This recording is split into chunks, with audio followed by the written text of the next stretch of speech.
Bonjour Nicolas Vidal.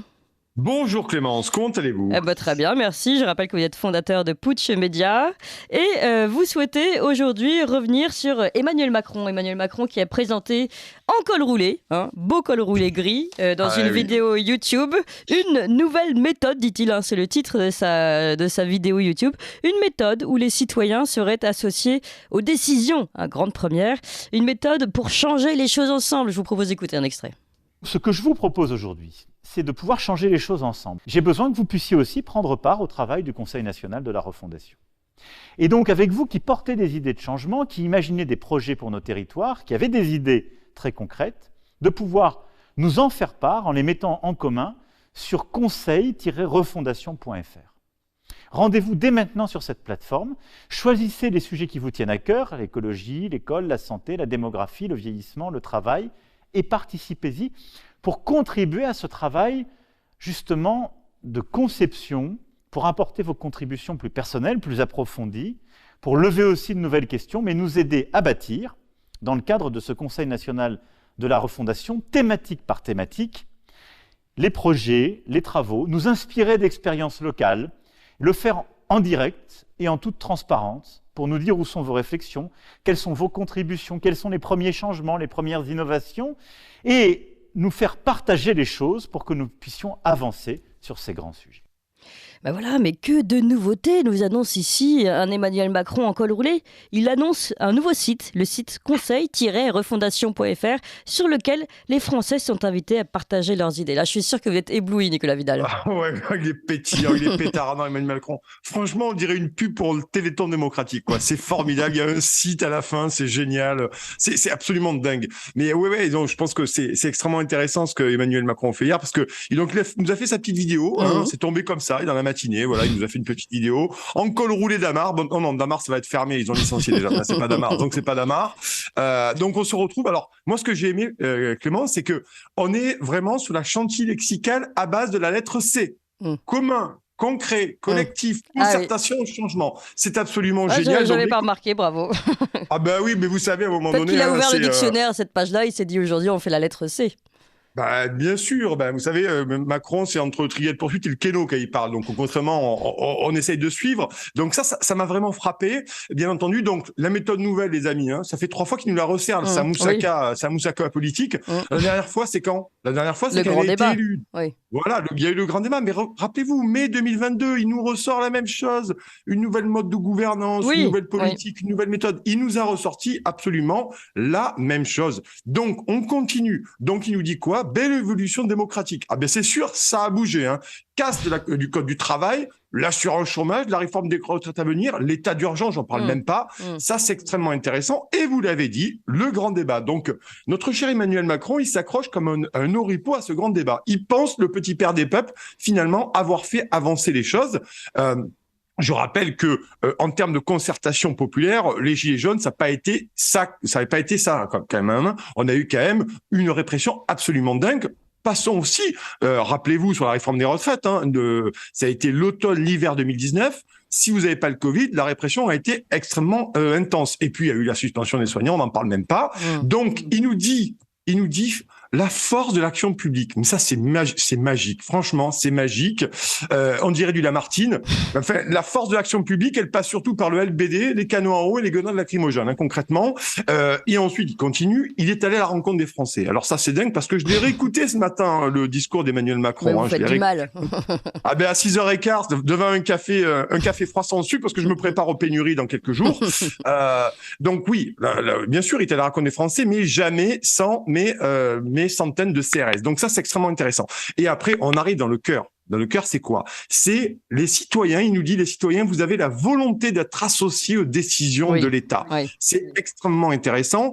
Et il nous dit aussi, il propose de changer les choses ensemble. Donc, Manu, petit message, c'est surtout McKinsey qui change des choses ensemble. C'est surtout McKinsey qui change tout.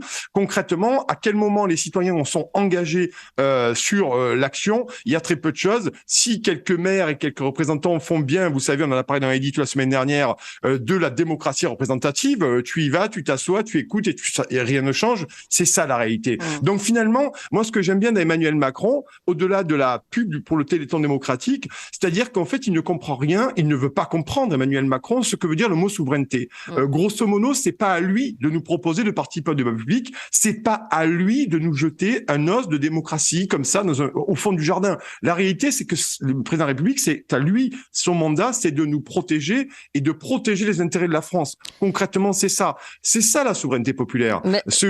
Voilà, merci beaucoup Nicolas Vidal, je rappelle que vous êtes fondateur de Putsch Média. Je voudrais vous poser une question. Est-ce que vous ne considérez pas qu'il y a finalement moins il y a de démocratie? Je rappelle quand même qu'Emmanuel Macron a dit qu'il pourrait dissoudre l'Assemblée si jamais ça n'allait pas dans son sens, qu'il pourrait facilement utiliser l'article 49.3 pour la réforme des retraites. Finalement, on l'a vu utiliser à tort et à travers les conseils nationaux pour la santé, pour la défense, etc.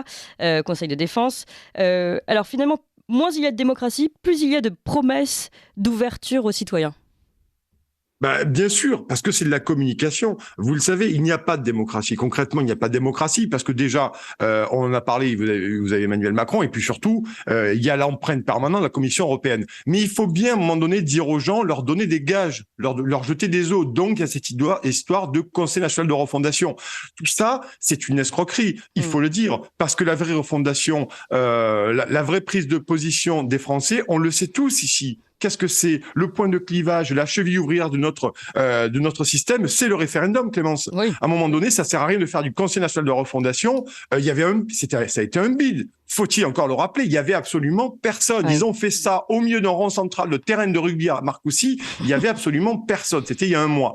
Donc la réalité, c'est que Emmanuel Macron, comme les autres, pas qu'Emmanuel Macron, le dernier référendum en date, on en parle à chaque fois. Les dissidents, pardon, c'était 2005. C'était le traité constitutionnel. D'accord? Depuis, on est en 2022, il n'y a pas eu de référendum. La réalité, c'est que tant que vous voulez pas faire de référendum, parce que vous estimez que les Français sont trop cons pour décider pour eux-mêmes, parce que je suis trivial, mais c'est ça la réalité, on estime que les gens sont trop bêtes, on ne fait pas de référendum. Donc, vous l'avez dit, effectivement, on vous jette le Conseil national de refondation, on nous a fait aussi le grand débat qui n'a absolument servi à rien et qui n'était pas là pour servir à quelque chose, si ce n'est d'avoir 8 heures par jour le petit père des peuples, ça et là, pour nous parler, retransmis par les chaînes de propagande. Mais la réalité, c'est que ces gens donnent des gages de communication, notamment poussés par des cabinets de conseil qui doivent leur dire, bon, à un moment donné, il faut leur dire un truc à ces gens, parce que quand même, ils sont un peu énervés, il faut leur dire un truc. Mais la réalité, c'est que Emmanuel Macron, regardez sur la guerre en Ukraine, est-ce que Emmanuel Macron est passé devant le Parlement pour livrer des armes à l'Ukraine? Non. Pas du tout. À un moment donné, ça, c'est incontournable, absolument incontournable. Sur l'écologie, c'est pareil. Sur l'éducation, grand moment. Je vais faire pareil qu'à Marseille. Il nous a dit hier dans sa vidéo. Mais à Marseille, c'est 2 fusillades et règlements de compte par jour. Si c'est ça le modèle pour la France, eh bien franchement, on a de quoi s'inquiéter. Donc voilà, Emmanuel Macron continue la communication. Ça fait 3 fois qu'il nous fait la nouvelle méthode. Je vais associer les Français, on va discuter. Mais la réalité, c'est que dès que les gens sortent dans la rue, à un moment donné, ils sont accueillis par des lacrymogènes et par des LBD. Donc c'est une véritable... maintenant. Oui, par les centaures. Donc là, on va voir ce que ça va donner les centaures. Ça va être assez sympa. Mais voilà, donc grosso modo, aujourd'hui, Emmanuel Macron tente de communiquer là-dessus, mais il n'y a aucune volonté de sa part d'associer les populations. Regarde d'ailleurs ce qu'il a fait du Parlement pendant la crise sanitaire. Ça a été un véritable paillasson. Et aujourd'hui, on verra bien. Il vous l'avait dit, je finirai par là. Il a menacé en privé dans un dîner la semaine dernière de faire passer le projet sur le 49.3. Et peut-être, je vais menacer, je vous ferai une dissolution. Oui. Mais qui est Emmanuel Macron pour menacer les parlementaires et plus lentement les Français? Concrètement, voilà. Donc, c'est le rapport de force permanent. Et puis, c'est surtout la dégradation fulgurante de la France qu'on va voir malheureusement dans les prochains jours, dans les prochaines semaines, Clémence. Voilà. Merci beaucoup Nicolas Vidal, je rappelle que vous êtes fondateur de Putsch Média et puis on vous retrouve jeudi prochain ensemble, on reçoit Laurent Oberton, tiens, je le dis tout de suite à nos auditeurs. Allez, à jeudi Nicolas.